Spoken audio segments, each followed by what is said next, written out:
예, 예. 전북 지진 피해에 대해서 한번 이렇게 전화해 보셨습니까? 피해에 대해서? 예, 제가 어제 마침 그 광주에 네. 특강이 있어서 갔다가 동구 소방서를 방문하는 중에 네. 문자가 왔어요. 그렇군요. 금방 그또 흔들리는 걸 느꼈는데요. 네. 전주나 광주 지역에 피해는 없고 네. 거기서도 몸으로 감지가 됐습니다. 예. 정부의 어떤 전반적인 대처, 이제 한 이틀 지나고 있습니다만 앞으로도 계속 여진이 날 가능성이 있고 이게 본진인지 전진인지 모른다는 그런 보도도 있었습니다만 어떻게 보십니까? 수능 연기 결정 이런 걸 전반적으로. 네. 일단 안전을 최우선으로 한 결정이기 때문에 네. 저는 잘 한 결정이라고 생각합니다. 네. 작년에 아마 이제 경험이 있어서, 지진 조기 경보 시스템을 기상청으로 일원화한 것이 잘한 일 같고요. 네. 그래서 재난 문자가 신속하게 전달되고, 예. 또 행정안전부에서는 즉각 중앙안전대책본부, 재난안전본부가 가동되고 한 것은 바람직합니다. 예. 그러니까 지진 발생 19초 만에 경보가 발령되고 그 뒤에 4초 뒤에 재난 문자가 발송되고 예. 신속하게 대응이 됐다고 하는데 이제 앞으로가 더 문제죠. 예. 박근혜 정부에서 그래도 해놓은 게 있네요, 그게. 작년에 경주 지진 이후에 보완했던 것 같고요. 예. 다만 작년 예산 심의하면서 네. 지진 내진 관련해서 예산 250억을 77%를 깎아버렸어요. 그건 예. 200억을 삭감했는데 예. 그런 것들은 잘못한 것이고 올해는 달라져야죠. 예. 원전 안전성 문제. 지금 이게 지진이 일어난 포항이나 지난해 경주 같은 경우에 양산단층에서 일어난 거라 그러더라고요. 예. 거기에 우리 정동영 의원께서도 아시다시피 원전이 많지 않습니까? 네네. 어떻게 보십니까? 그렇죠. 우리나라 원전 24기 가운데 가장 원전이 집중되어 있는 곳이 지금 양산 활성 단층대 가까이에 밀집해 있지 않습니까? 예.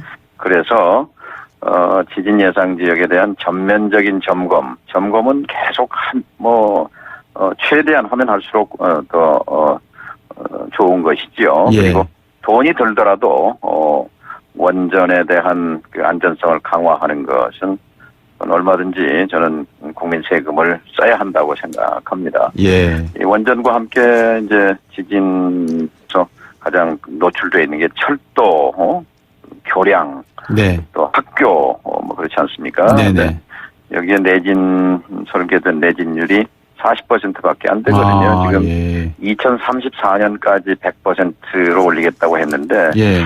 이거는 이제 돈 때문에 군뱅이처럼 가는 거거든요. 그렇죠. 2034년이면 앞으로 그건 17년 뒤 얘기인데, 이런 것은 4대강 하면서 3년 동안에 22조도 집어넣었잖아요. 그렇습니다. 이런 건 속전속결로 네. 저는 돈을 써야 된다고 생각합니다.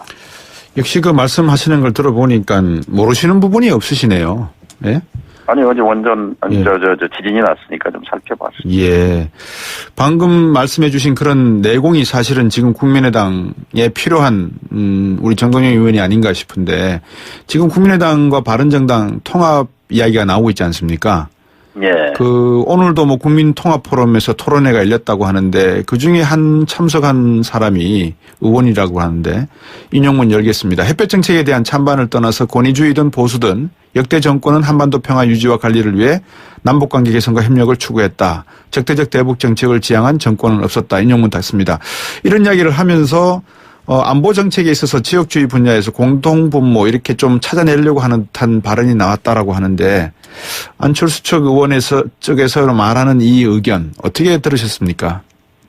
그거는 마치 자유한국당 대변인의 관점을 얘기하는 것 같습니다. 그렇게 네. 말하면 역대 정권이 적폐청산도 다 했다 이렇게 말할 수 있을 것입니다. 네. 중요한 것은 지금은 정치 공학의 시간이 아니고 예. 기본 체력의 시간이다 이렇게 생각합니다. 예. 기본 체력이라는 것은 결국 국민의당이 이제 전당대회 끝나고 석 달이 다 돼가는데 국민으로부터 외면받고 있거든요. 네. 근데 김영삼 전 대통령이 남긴 유명한 얘기가 있어요. 네. 야당은 지지율을 먹고 산다. 그런데 대통령은 지지율에 함몰하면 실패하더라 뭐 이런 얘기를 남기했는데 예. 지금 국민의당이 위기에 처한 것도 지지율 때문에 그런 거거든요. 예. 결국 당이 사는 것도 민심이요, 죽는 것도 민심이거든요. 예. 그게 이제 민심이 숫자로 표시된 게 지지율이지 않습니까? 예. 그런데 민심 속에서 살려면 민심이 원하는 방향으로 가야죠. 예. 그게 뭐냐면 저는 개혁이라고 생각합니다. 예. 이 국민의당이 지금은 마치 그제 그 원외위원장 한 40여 명이 모여서 간담회를 했어요. 저를 초청해서. 그때 제일 많이 나온 얘기가 지금 안철수 대표가 가는 길이 마치 반개혁, 반호남, 반문재인 3반 노선으로 가는 것 같다. 예. 이렇게 가서 우리가 살겠는가 이런 얘기가 쏟아져 나왔어요. 제일 네. 공감이 많은 얘기여서 네. 제가 그제 안철수 대표에게도 이 말을 그대로 전했습니다. 예. 당신이 가는 길이 지금 반호남, 반개혁, 반문재인의 길을 가고 있다. 예. 이렇게 대중이 인식한다. 예. 이걸 불식하지 않으면 당이 살아나지 못한다. 예. 그러니까 지금 뭐 정치공학으로 연대와 통합을 강조할 것이 아니라 네. 기본으로 돌아가서 국민이 원하는 게 무엇인가 거기에 응답하는 것이 중요하다고 저는 생각합니다. 어떤 의미에서 보면 안철수 대표 자신이 지금 상당히 위기의식을 느끼고 있기 때문에 통합이라는 것에 대한 어떤 매력을 포기하지 못하는 거 아닙니까? 이제 본인이 지금 계속 무리수를 두는 거거든요. 지난번에 전당대회 당대표 출마한 것도 네. 아주 무리수고요. 그것도 저는 실패작이라고 생각합니다. 예. 그리고 본인이 출마의 변이 그거였거든요. 네. 2달 내에 당 지지율이 올라가지 않으면 당은 희망이 없다. 그렇기 때문에 그랬죠. 내가 나와야 된다. 그런데 석 달이 다 돼가는데 더 가라앉지 않습니까? 예. 그러면 그 본인의 처방과 진단이 잘못됐다는 것인데요. 네. 지금 또 연대와 통합으로 방향 잡는 것도 또 패라고 생각합니다. 예. 그 안철수 대표에게 문재인 반 호남 뭐 이 말씀을 3반 이야기를 해주셨다고 하시는데 뭐라 그러던가요? 그러니까. 본인이 팔쩍 뛰죠. 난 저 반개혁도 아니고 반호남도 아니다. 예. 그런데 이제 그럼 좋습니다. 예. 그런데 문제는 현대 정치는 이미지라고 하지 않습니까? 예. 대중이 받아들이기를 안철수는 반호남 반개혁으로 간다. 이런 이미지가 붙으면 네. 이 딱지를 어떻게든 떼내야 될 것 아니냐. 그런데 연대와 통합은 오히려 이 이미지를 더 고착시킨다. 네. 하는 얘기를 했죠. 그리고 지금 40명 플러스 11명, 51명의 교섭단체가 된다고 생각할 수 있는데 네. 그건 착시다. 착각이다. 예. 11명이 다 합칠 수도 없지만 예. 여기 40명을 인위적으로 이렇게 끌고 가려고 하면 예. 이건 두 조각 난다. 그럼 당이 깨지는 건데 나는 당 깨는 걸 원치 않는다. 예. 당은 깨서는 안 되고 그러기 위해서는 인위적인 이 통합 이거에 반대한다. 이런 얘기들 나눴죠. 일부 제가 만나는 분들은 이 제3의 길, 국민의당이나 바른정당이나 대한민국이 양당 체제가 아닌 다양한 의견들이 모일 수 있는 새로운 정치적 패러다임을 추구한다면 국민의당도 바른정당도 각자 도생의 길을 가면서 생존할 수 있는 그런 새로운 패러다임을 만들어 보려고 노력하는 것이 더 정치다움이 아닌가 이런 이야기를 하시던데 그 부분에 대해서는 어떻게 보십니까? 그렇습니다. 지금 해야 할 일은요. 선거제도 개혁입니다. 네. 개헌입니다. 네. 촛불광장혁명은 지금 진행형이거든요. 네. 이게 촛불광장혁명이 혁명이 되려면 네. 제도 개혁으로 이어져야 합니다. 네. 안철수 대표가 지금 들고 나서야 할 얘기는 연대통합이 아니라 네. 선거제도 개혁 그리고 헌법 개혁에 정치 생명을 걸고 네. 뛰어들어야 합니다. 네. 그런데 지금 번지수를 잘못 잡고 있다고 생각합니다. 그 통합파 의원으로 알려져 있죠. 이현주 의원이 인용문 열겠습니다. 기존의 정치 질서에 문제가 있으니 젊은 의원들이 새로운 정치 세력을 형성하자. 기존 정당 내의 질서지역 간의 이질감 이런 고정관념의 구도를 깨고 다시 정치 세력화를 좀 할 필요가 있다. 인용문 닫습니다라고 했는데 우리 정동영 의원께서는 어떻게 생각하십니까? 두 가지 차원의 얘기를 할 수 있을 텐데요. 정치 질서에서 가장 중요한 질서는 바로 헌법 개혁과 선거제도 개혁으로 판을 새로 짜는 문제가 있고요. 그다음에 현재 정당 구조 내에서의 정치 질서는 국민이 정해준 것이거든요. 네. 그래서 인위적 개편 이것은 바로 이합 집산입니다. 예. 그런데 이걸 이제 정치 공학, 정책적 이합 집산인데 이걸로는 국민에게 감동을 줄 수가 없죠. 네. 그리고 젊은 정치인일수록 신념과 철학으로 하는 정치를 해야 합니다. 네. 그렇게 이 정치 공학에 매몰되면 안 된다고 생각합니다. 유승민 대표의 본심은 뭘까요? 정말 국민의당과 통합 가능성을 열어놓은 걸까요? 아니면은 자유한국당에 대한 카드로 쓰는 걸까요? 유승민 대표는 국민의당 통합론이 나쁘지 않을 겁니다. 그리고 본인이 국민의당에 대해서 햇볕 정책 버려라, 그리고 호남 의존하는 거 버려라라고 얘기한 뒤에 대구에서 인기도 올라갔다 이런 얘기도 기사에서 본 적이 있는데요. 예. 어쨌든 유승민 대표가 개혁 보수당, 보수 정치의 재구성을 하려고 하는 노력은 저는 환영합니다. 네. 그런데 개혁 보수당을 재건하는 것과 네. 국민의당을 거기에 합치는 것은 다른 얘기라고 생각합니다. 예. 박지원 전 대표가 전응아들이 하는 짓이다 이런 표현도 쓰셨습니다. 개판될 것이다. 끝장 토론이. 이런 말씀하시는데 21일 끝장 토론 어떻게 생각을 하십니까? 중요한 계기일 텐데요. 예. 이제 지도자의 말은 천금의 무게를 가져야 합니다. 네. 그러니까 통합은 안 한다. 통합은 없다. 언론이 앞서 나간 얘기다. 그렇게 해놓고 이제 오늘 또 불쑥 일단 통합의 빅텐트를 치자 이렇게 얘기를 해서 네. 당혹스럽습니다. 그러니까 어제는 이 말하고 오늘은 이 말하고 저 네. 말하고 이래가지고야 신뢰가 생기겠는가. 네. 생각해보면 지금 안철수 대표는 재벌 오너 같은 정치를 하고 있는 것 아닌가 하는 생각이 듭니다. 예. 이렇게 오너 정치의 생각을 가지면 예. 당원 동지들에 대한 무시가 되는 것이고 네. 원내 의원이 40명, 200여 명의 위원장들을 무시하는 결과가 되기 때문에 예. 저는 그 말의 무게에 대해서 다시 생각해 봐야 한다고 봅니다. 이 정치라는 건 절대적 숫자가 아니면 분명히 알고 있습니다만 40 더하기 11 그래서 51명 그리고 또 국민 지지도가 만약에 올라간다 그러면 정동영 의원께서 보시기에 국민의당의 지금 잡음이 어느 정도 가라앉을 가능성도 있다고 보십니까? 그렇게 별 일이 없으리라고 생각합니다. 네. 그리고 정치는 정체성을 가지고 해야죠. 네. 그렇게 기술과 공학으로는 해서는 안 된다고 알겠습니다. 생각합니다. 간단하게 여쭙겠습니다. 친정인 MBC 사태에 대해서 이제 어느 정도 안정이 돼가는 것 같은데 어떻게 판단하십니까? 불행한 지난 9년이었습니다. 예. 가슴이 아픈데요. 저는 MBC 출신이었다는 것을 전 제 인생이 MBC에서 그렇죠. 20대부터 40대까지 있었으니까요. 네. 근데 너무 가슴이 아팠고 또 사실 그동안 부끄러웠습니다. 그런데 이 어둠의 터널을 벗어나는 것 같아서 네. 특히 우리 병마에 시달리고 있는 우리 이용마 후배 네.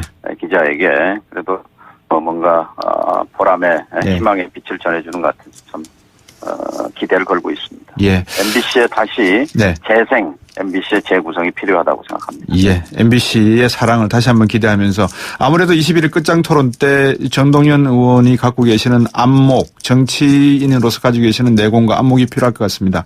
어떤 역할을 기대해 보겠습니다. 좋은 말씀 잘 들었습니다. 말씀 감사합니다. 네. 국민의당 예. 정동연 의원이었습니다. 예. 전북 지진 피해에 대해서 한번 이렇게 전화해 보셨습니까? 피해에 대해서? 예, 제가 어제 마침 그 광주에 네. 강연 특강이 있어서 갔다가 동구 소방서를 방문하는 중에 네. 문자가 왔어요. 그렇군요. 금방 그또 흔들리는 걸 느꼈는데요. 네.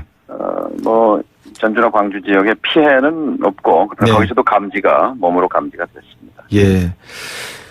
정부의 어떤 전반적인 대처, 이제 한 이틀 지나고 있습니다만 앞으로도 계속 여진이 날 가능성이 있고 이게 본진인지 전진인지 모른다는 그런 보도도 있었습니다만 어떻게 보십니까? 수능 연기 결정 이런 걸 전반적으로. 네. 일단 안전을 최우선으로 한 결정이기 때문에 네. 저는 잘한 결정이라고 생각합니다. 네.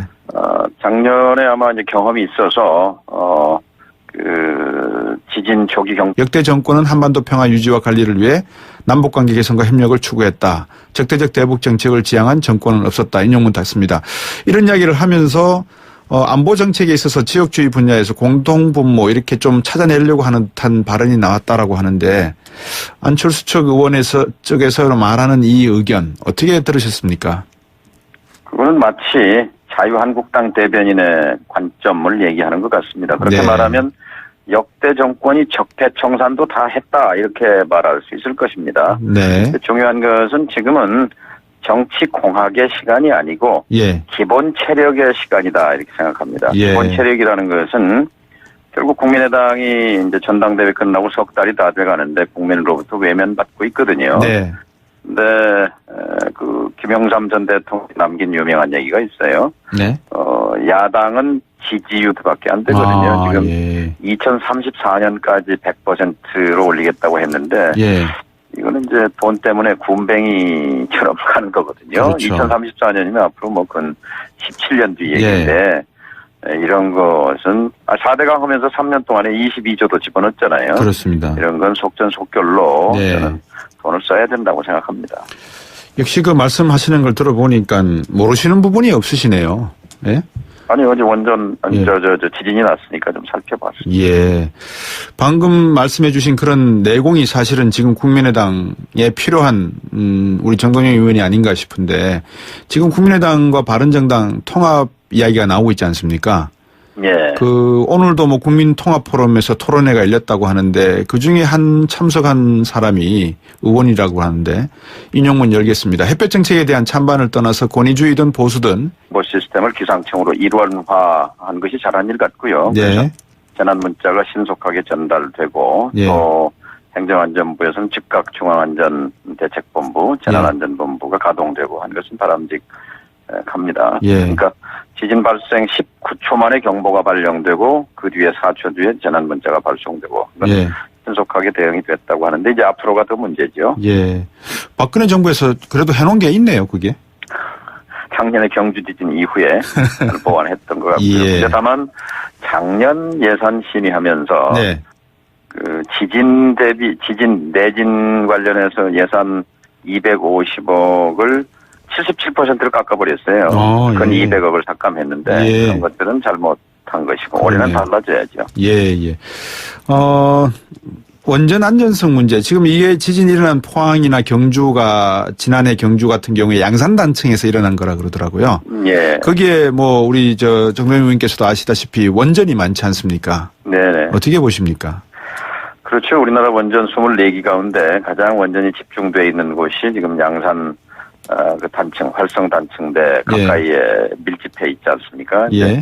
그래서 지진 예상 지역에 대한 전면적인 점검은 계속 최대한 하면 할수록 더 좋은 것이지요. 예. 그리고 돈이 들더라도 원전에 대한 그 안전성을 강화하는 것은 얼마든지 저는 국민 세금을 써야 한다고 생각합니다. 예. 이 원전과 함께 이제 지진에서 가장 노출되어 있는 게 철도, 교량, 네. 또 학교, 뭐 그렇지 않습니까? 네네.